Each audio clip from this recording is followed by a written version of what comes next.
Miss Ken. Miss Ken.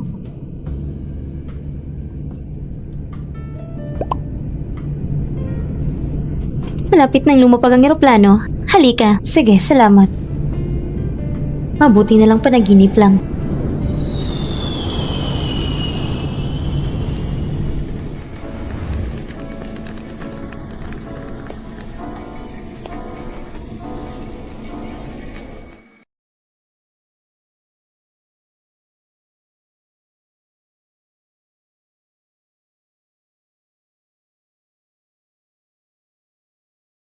Muli kong nakita si Zhang Hinyan ay sa Beijing dahil sa trabaho. Kailangan kong manatili sa Beijing ng 1 taon.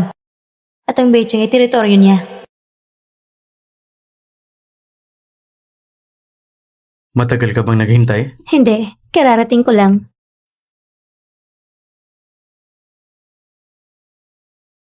Tara na. Pasensya na. Nag-abala pa kayo na sunduin ako. Walang problema.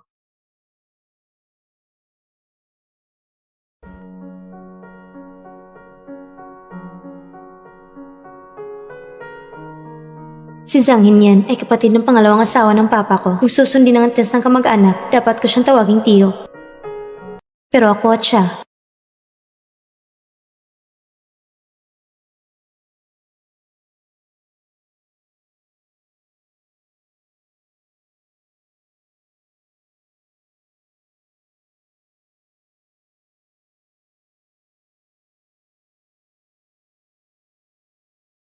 Mananatili ka sa Beijing ng 1 taon?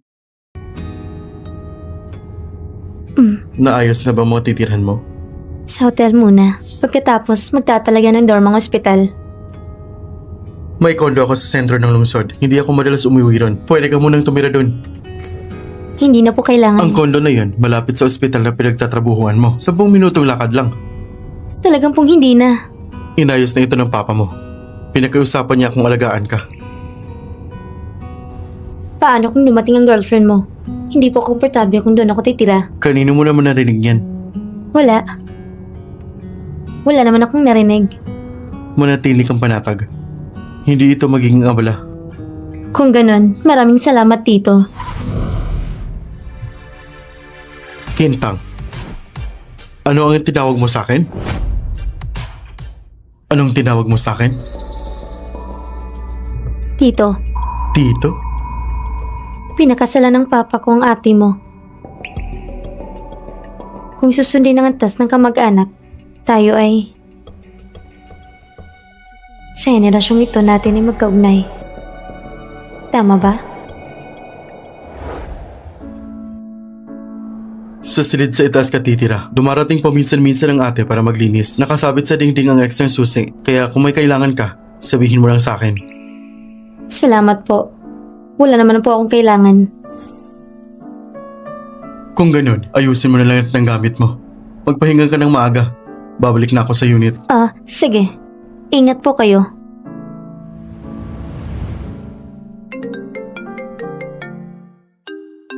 Oh, hello. Tang-tang, nakarating ka na ba? Oo, ayos ng lahat. Si Kuya Henyan ang sumundo sa'yo, di ba? Paano mo nalaman? Siyempre, siya ang lumapit sa akin. Iniisip ko, total mag-i-intern ka sa Beijing ng 1 taon at nandyan din si Kuya Henyan. Magbabantayan kayo sa isa't isa. Sa susunod, huwag mo na ikwento sa kanya tungkol sa akin. Wala kahit ano. Bakit? Natatakot ka ba sa kanya? Hindi. Oo nga pala. Ikaw at si Zhu Kaiting, tuluyan na ba kayo naghiwalay? Yay! Woo! Halina't batiin natin si Kuya Ting! Maligayang karawan! Kailan mo pala plano pa kasal si Kintang? Matagal ka na niyang hinahabol. Malapit na yan, di ba? Dahil ba hinahabol niya ako? Kailangan ko bang pumayag? Talagang ang napakalimig ng puso mo. Kapag masyadong agresibo ang mga babae, mas lalo siyang minamalait. Ganyan nga ang mga babae. Kailangan pa rin igalang ang sarili. Halika tagay!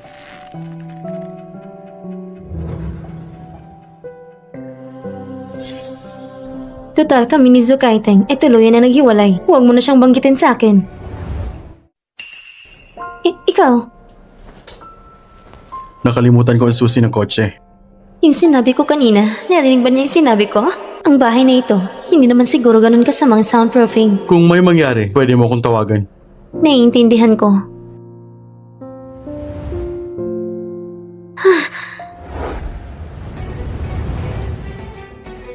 Tulungan mo akong imbestigahan si Su Kaiting kung nagkaroon ba sila ng relasyon ni Kintang at kung bakit sila naghiwalay.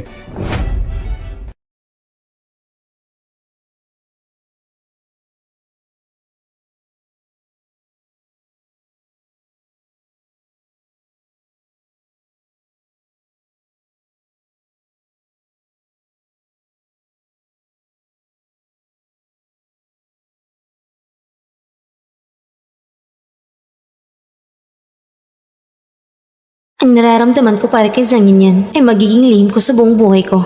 Ang pinakamabigat kong pasanin sa ilalim ng takip silim. Minsan na naming hinalikan ng isa't isa, hindi mapaghihiwalay. Sapat na yon.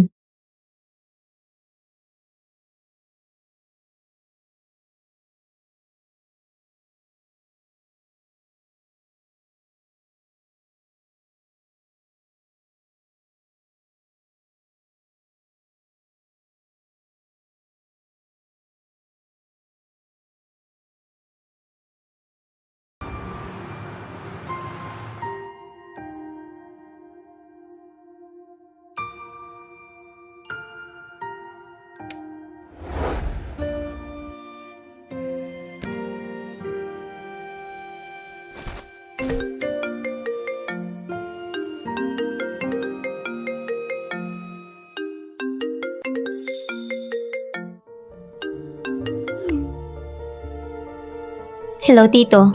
Lumipat ka na? Oo, naglaan ng dorm ang ospital kaya dito na ako tumira. Hindi ba sinabi kong doon ka na lang sa akin? Nahihiya akong makabala pa sa inyo. Kintang, iniiwasan mo ba ako? Hindi. Bumalik ka ngayon din. Kung hindi, tatawag ako sa papa mo. Huwag po kayong tumawag sa papa ko. Pagkalipas ng isang oras, kapag wala ka pa sa Jingyuan, hindi ako magdadalawang isip na pumunta sa dorm niyo sa ospital para tulungan ka mag-impake.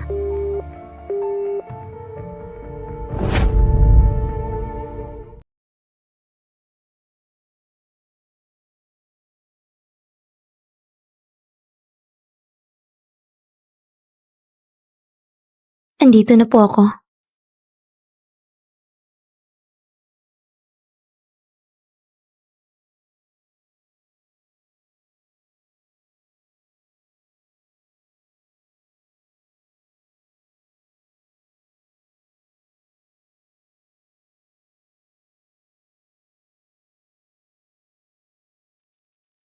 Kintang, iniiwasan mo ba ako?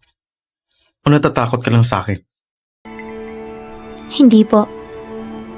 Tumingin ka sa akin. Sabihin mo sa akin kung bakit. Ang ate mo! Ang ate mo! Hindi ba ayos? Nangangako kung hindi na kita paiyakin o painisin. Pero bawal ka na maghanap na ibang batang babae para pagsilosin ako. Anong ibang batang babae? Yung taga-pamilyang Kin na yun? Ano nga bang pangalan niya? Kentang? Sobra ka lang mag-isip. Ano ba talagang relasyon niyo? Palagi siya nakadikit sa'yo. Nagsiselos ako. Ang papa niya ang magiging bayaw ko. Anong relasyon pa bang pwede? Ganun pala. Pinapalalim mong relasyon mo sa magiging pamangkin mo. Kung ganun ang usapan, kapag nakita niya ako balang araw, dapat ba akong tawagin niyang tita?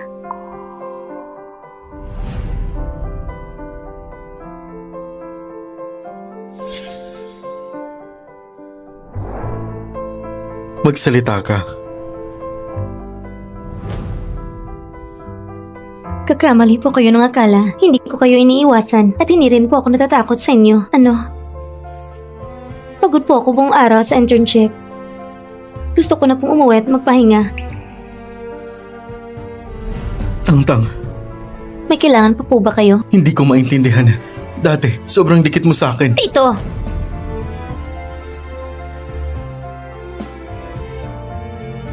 Ang mga salitang sinabi ko noon. Huwag niyo na pong seryosohin.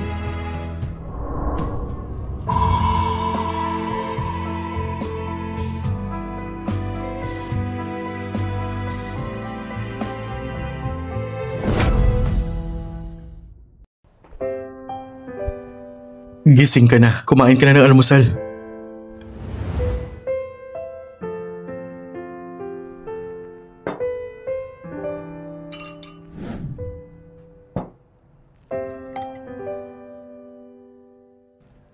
Kumusta pala ang tulog mo kagabi?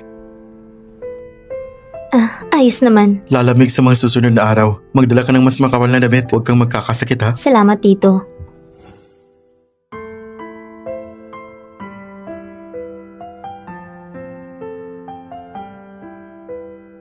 Busog na po ako. Dandahan lang kayo sa pagkain, Tito. Darating mamaya ang ate para magligpit.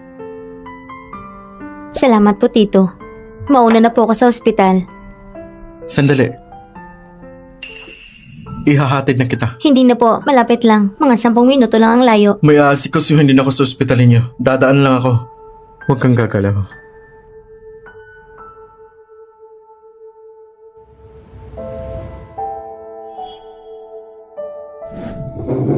Tito, ikaw. May dumi sa gilid ng bibig mo. Salamat po, Tito. Kaya ko naman pupunasan mag-isa. Ganito ka ba talaga kailang sa akin?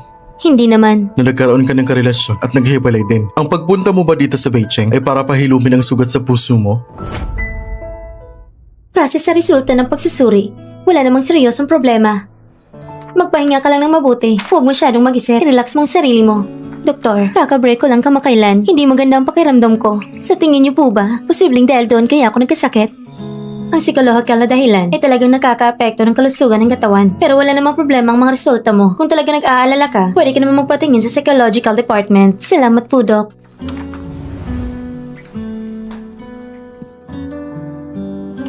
Pumunta ka ba dito sa Beicheng para hilumin ang sugat sa puso mo?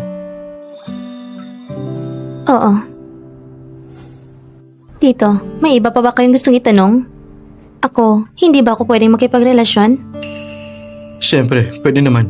Medyo napaisip lang ako na ang dating munting dalaga ay nasa edad na ng pag-aasawa. Tara na, ihahatid na kita. Zangin yan. Talagang hindi ko naiintindihan. Ano pa bang saysay ang mga tanong mo? Wala namang pakasal sa papel ang papa ko at ang ate mo. Tayo'y naging tinatawag na magkamag-anak. Hanggang dito na lang tayo.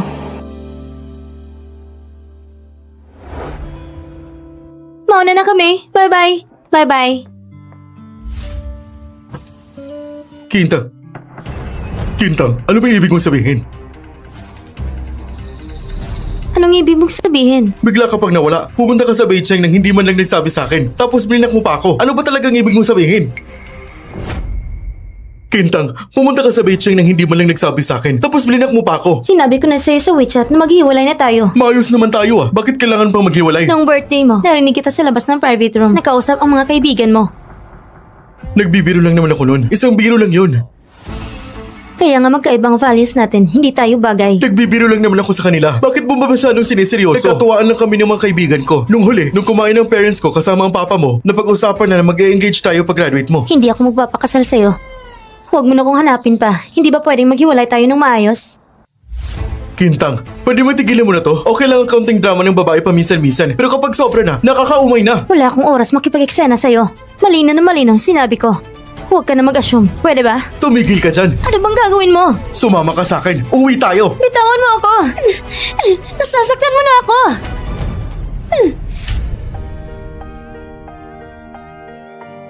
Nasasaktan mo na siya. Hindi mo ba nakikita? At sino ka ba? Wala kang pakialam dito. Quintang, ang kamay mo.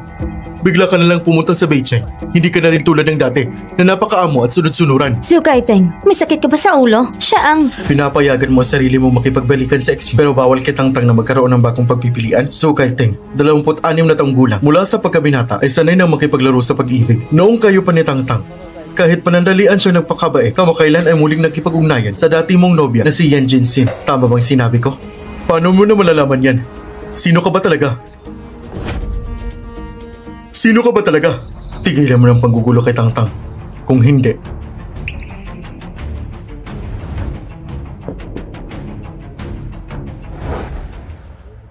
yan ang mga nahanap mo. Matagal na kaming hiwalay. Sobrang pangit ng ugali niya kaya hindi siya karapat-dapat sa'yo. Alam ko. Noon kasi, Noon kasi ano? nung naghiwalay ang mga magulang ko, nabaliw sa sakit ang mama ko. Samantalang agad na nag-asawa ulit ang papa ko. At ang taong matagal ko nang gusto. ay bigla ko na lang naging kamag-anak. Ako, sobrang kailangan ko lang ng makakasama. Wala lang yun. Tito, nasaan nga palang girlfriend mo? Interesado ka ba sa personal kong buhay? Hindi po. Nag-aalala lang ako na baka dahil sa akin ay makakaabala ko sa inyo. Hindi mo pa nakikita ang girlfriend ko, pero inaalala mo na agad yan. Sa totoo lang, nakita ko na po ang girlfriend mo. Kailan? Matagal na. Hindi ko na masyadong maalala. Mahalaga pa ba sa'yo? Ah, hindi. Napatanong lang ako. Tito, bakit po niyo ako tinitingnan?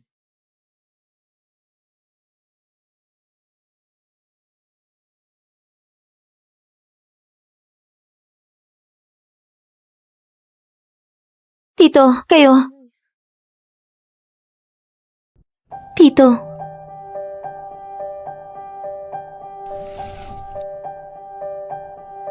Tinutulungan lang kitang ikabit ang seatbelt. Bakit ka ba kinakabahan? Akala mo ba may gagawin ako sa'yo? Hindi po. Kung talagang may balak akong gawin sa'yo, wala rin silbi ang pag-iwas mo.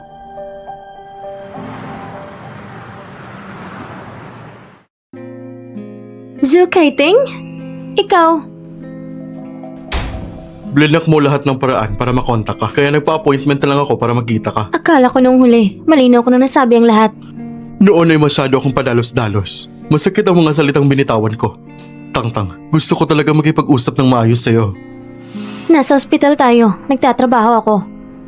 May inireserba akong mesa. Hindi ba paborito mo ang hotpot? Hihintayin kita matapos sa trabaho. Sa pagitan nating dalawa, wala nang kailangan pang pag-usapan. Kung hindi mo ako pagbibigyan na mag-usap tayo pagkatapos ng trabaho, kung hindi, araw-araw kong magpapa-appointment para magkita ka. Ikaw nang pumili. Sige, papayag akong makipag-usap. Pwede ka na bang lumabas ngayon? Huwag mong gambalain ang mga totoong pasyente. Ay, kung ganun, hihintayin kita sa hotpot restaurant. Kapag hindi ka dumating, babalik ako bukas at kukuha ulit ng appointment.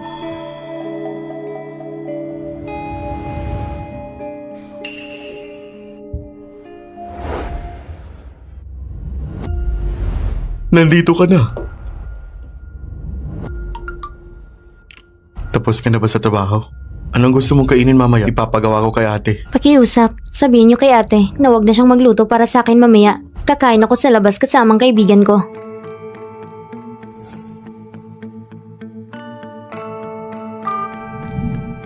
Alamin agad kung nasan si Kintang.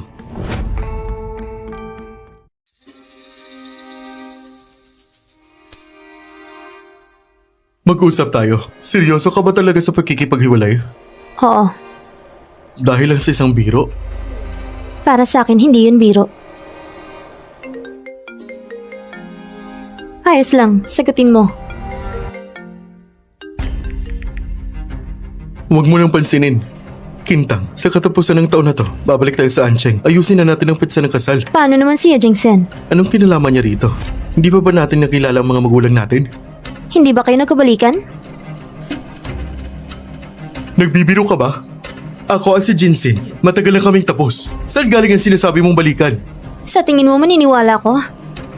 Zhu Kaiting, seryoso ako sa pagkikipaghiwalay. Kintang, huwag ka na masyadong mag-inarte. Iniwan ko ang sarili kong mga gawain at tumayo pa ako sa paycheck para suyuin ka. Ano pa bang gusto mo? Sa ilang taon natin pagsasama, hindi ka ba kontento kahit hindi pa kita ginagalaw? Sige, ngayon ko gagawing opisyal ang relasyong ito.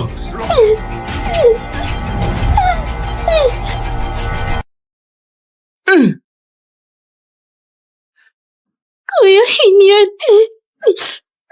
Huwag kang matakot. Andito ako, huwag kang matakot ha.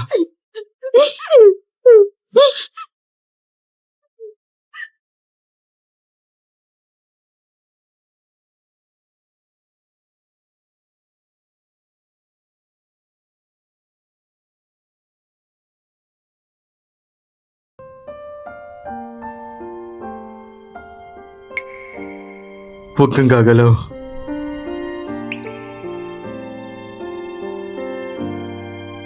May iba ka pa bang sugat? Wala na. Hinalikan ka ba ni Zhu Kaiting? Madalas ba kayo maghalikan nung kayo pa? May iba pa ba siyang ginawa? Wala.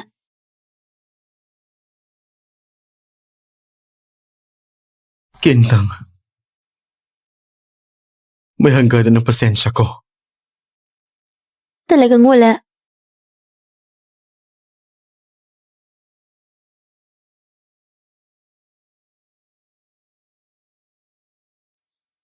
Akala mo ba mabait talaga ako?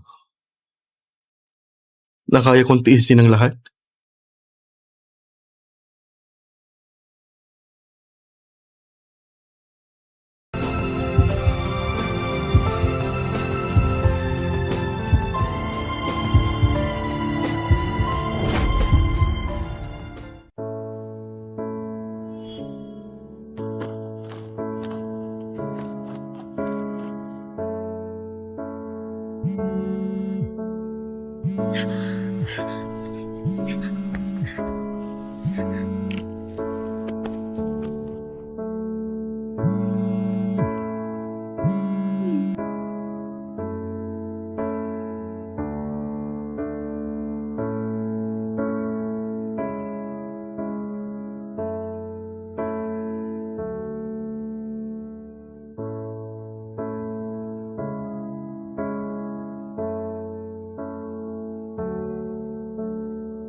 Kumain ka na ba? Hindi pa. Ililibre kita ng pagkain. Tara na. Anong nangyari?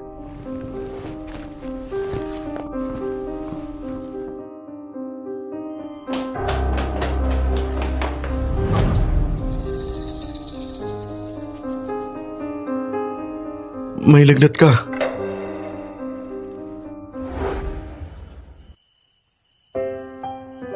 May nagkasakit sa bahay. Nasa ospital ako. Hindi muna ako pupunta. Mag-usap na lang tayo kapag nagkita na tayo. Sige.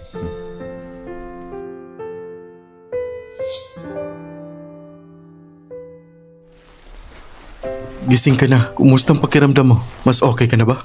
Oo, mas mabuti ng pakiramdam ko.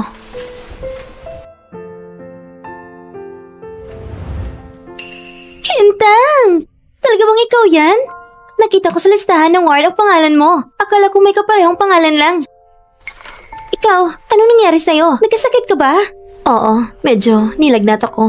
Ano bang nangyari? Ngayon lang kita nakita sa trabaho. Hindi ba okay ka naman kanina? Baka, dahil kakarating ko lang sa Beijing, hindi pa ako sanay sa lugar na ito. Kung ganun, bakit hindi ka nalang mag-leave bukas at magpahinga ng isang araw sa bahay? Mababang lagnat lang naman. Kung may IV lang, bukas ay okay na ako. Ah, sige, ayos. At sino naman to? Isang nakakatanda sa pamilya. Hello po. Ako si Zaulu. Kakatrabaho ni Kintang sa parang departamento.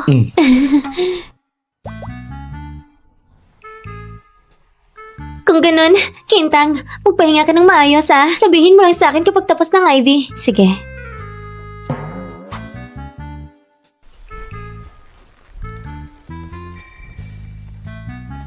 Parang hindi yata ito kamag-anak ni Kintang. Parang siya ang boyfriend niya. Hindi ka mag-anak.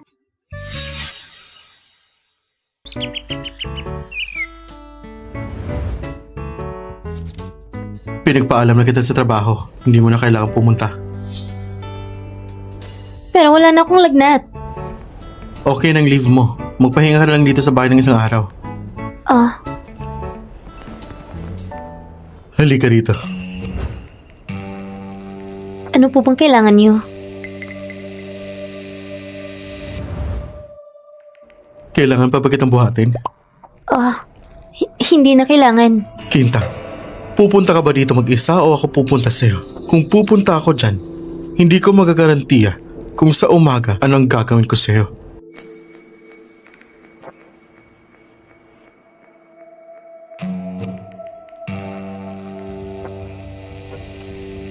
Kinausap kita kagabi.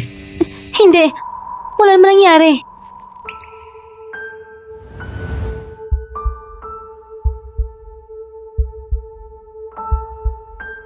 Ano ba sinabi ko? Naiyak ka na agad. Kung wala namang iba, babalik na lang ako sa kwarto. Tito! Kanino ko pa sinasabi sa'yo na lumapit ka? Hindi ko pa nga ginawa sa'yo, kaya natatakot ka na ng ganito. Kung ginawa ko nga talaga, ano kayang gagawin mo? Huwag po ganun. Si Zukay Ting ba pwede kang ganituhin? Hindi. Kayong dalawa ay nag-usap na tungkol sa kasal, pero hindi sinabi sa akin. Kung hindi ka pupunta sa Beicheng, baka hanggang ngayon hindi ko pa malalaman. Hindi ko pa rin siya pinapangakuan ng kasal. Wala akong sinabing oo. Balak mo ba na hindi na makipag-ugnayan sa akin magpakailanman? Ikaw ang tito ko. Hindi tama na ganito tayo. Kintang, pwede mo ba talagang isipin ako bilang tito mo? Talaga lang ba?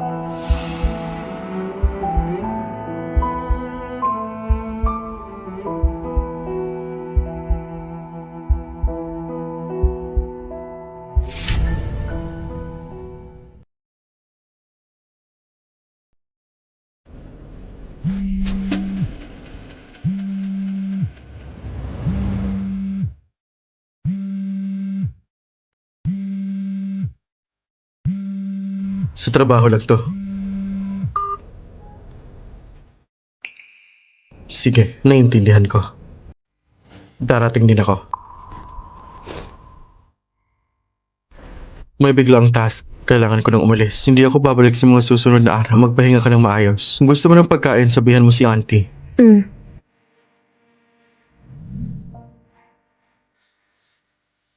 Kung may emergency sa mga araw na ito, pwede mong kontakin ng kaibigan ko. Ang pangalan niya ay Yandong. Ipapadala ko sa iyo ang numero mamaya. Delikado bang test mo? Kailan ka babalik? Hindi ko patiyak. Pasensya na. Dahil confidential ang trabaho mo. Hindi ko dapat tinanong.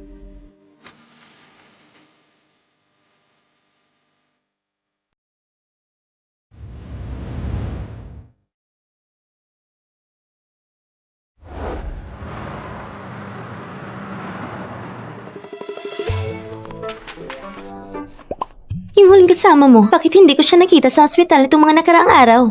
Nag-away ba kayo? May ginagawa siya. Parang hindi naman siya matanda. Mga 30 years old yata. Paano siya magiging matanda sa'yo? Anong matanda? Tito. Tito? Sabi nila ang pamangkin parang kamukha ng tito. Pero sa tingin ko, hindi kayo magkamukha. Hindi rin kami related. Bakit hindi mo siya tinatawag na tito? Ang tito ay gwapo naman. Bakit ka ba ganito ka-curious? At narito na ako sa ward. Kasama mo ba ako sa rounds? Hindi na. Doon lang ako sa tabi lang. Sa tabi. Sige, sige. Sinabi ko lang ang dalawang bagay. Galit ka na? Tingnan mo yung tito na yan. Sigurado akong may relasyon kayo.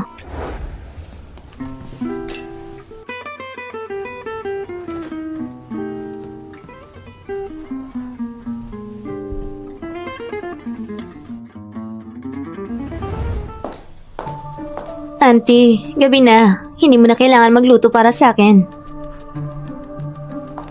Sino ka? Bakit ka nandito sa bahay ng boyfriend ko? Sino ka? Bakit ka nandito sa bahay ng boyfriend ko? Ako. Kamag-anak niya ako. Anong kamag-anak? Pinsan? O goddaughter? Hindi. Pamangkin na babae. Pamangkin na babae? Bakit hindi ko alam? Meron siyang isang ganitong kalaking na pamangkin na babae? Magsabi ka ng totoo. Kung aamin ka ngayon, kaya ko pang igalang ka. Kung magsisinungaling ka, hindi kita palalampasin. Talagang ako ang pamangkin ng babae niya. Kung hindi ka maniniwala, tawagan mo siya. Wala siya. May misyon siya. Walang saksi kung mamamatay ka. Kayo ba? Kailan nagsimula ang relasyon niyo? Hanggang saan ang naging relasyon niyo? Nakisiping na kami. Sandali lang. Maghanap ako ng testigo.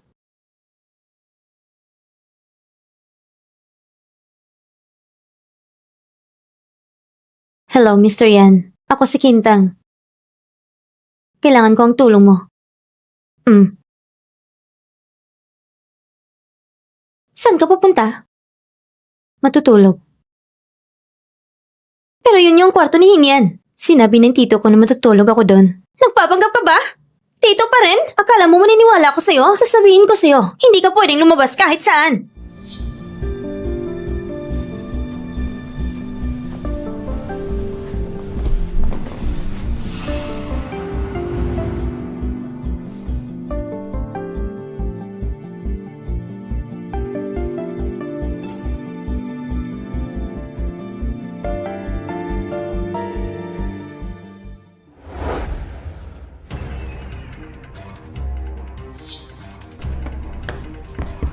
Yandong, magsabi ka sa akin na totoo. Ang babaeng ito, siya bang karelasyon ni Sang Hinian? Ang babaeng ito, siya bang karelasyon ni Sang Hinian?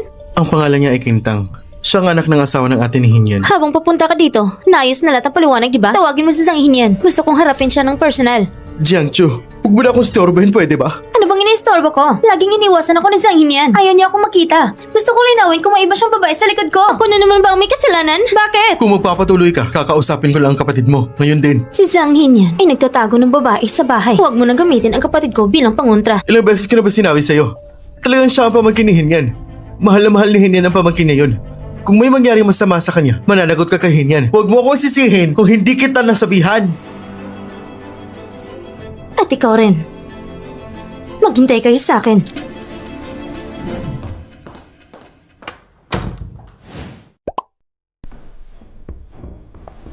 Pasensya na. Nataranta ka pa, Kintang? Ayos lang. Talaga bang karelasyon siya ng tito ko? Ah, hindi. Ang pangalan niya ay Jiangchu. Kasama siya ni tito mo sa high school. Sinundan niya ang tito mo mula Anqing hanggang Beicheng. Hindi siya interesado sa kanya. Pero may susi siya ng bahay ni tito. Ah, tungkol dito. Pag-usapan na lang pagbalik ni Hinian para sa kaligtasan. Nakikipag-ugnayan na ako sa locksmith para palitan ang lock. Nakailang nobya na ba si tito? Grabe ka naman. Huwag naman ganyan. Baka awayin ako nun. Wala kahit isa. May mukha ka pa rin magtanong. Nakakailang man tito mo? Talagang ang tao kumpara sa tao, nakakainis. Pasensya na. Tunay nga siyang kaibigan niya. Mukhang pala kaibigan at madaling kausap. Pero talagang hindi nagbibigay ng impormasyon. Wala kang makukuhang sagot. Pero si Sang Hinian, yun nangyari ilang taon na nakalipas. Ayoko nang maranasan muli.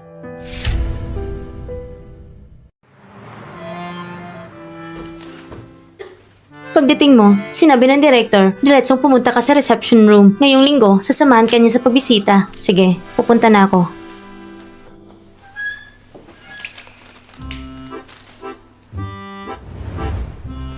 Magandang umaga, director. Ah, magandang umaga naman. Ah, bakit ka naman nakamas ngayon? Medyo masakit ang lalamunan ko ngayon. Siguro napaso lang. Ikaw talaga? Hello? Doktor, hindi ko alam kung bakit kumakilan masakit ang tiyan ko. Pwede mo ba akong tingnan? Masakit ang tiyan? Kumain ka ba ng hindi magandang pagkain? May nakaraan ka bang ganitong sakit? Wala. Pero, kumakailan lang, nagkaroon ako ng miscarriage. Simula ng operasyon ko, medyo masakit siya kaunti. Sa nagkarang 2 araw, mas sumakit, nagkaroon pala ng miscarriage si Jiangchu. Kanya ba yun? Kailangan pumunta ka sa OBGYN. Hindi ko kayang tignan dito. Tutulungan kitang mag-transfer. Hindi ba pwede sa internal medicine? Hindi. Kailangan mo pumunta sa OBGYN department. Heto. Dalhin mo itong slip at mumila. Sige, salamat, doktor. Walang anuman. Sang Hinian, pati si Jiangchu, nagkaroon na ng miscarriage dahil sa'yo. Inabala mo naman ako. Ano bang ginagawa mo? Ah, sige, alis na ako. Kita tayo bukas. Bukas na lang. Bye.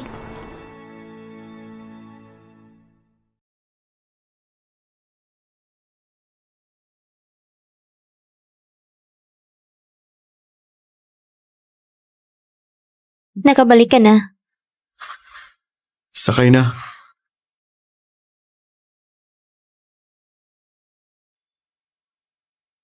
Ah, Kumusta naman ang katawan mo? May lagnat ka pa ba? wala na.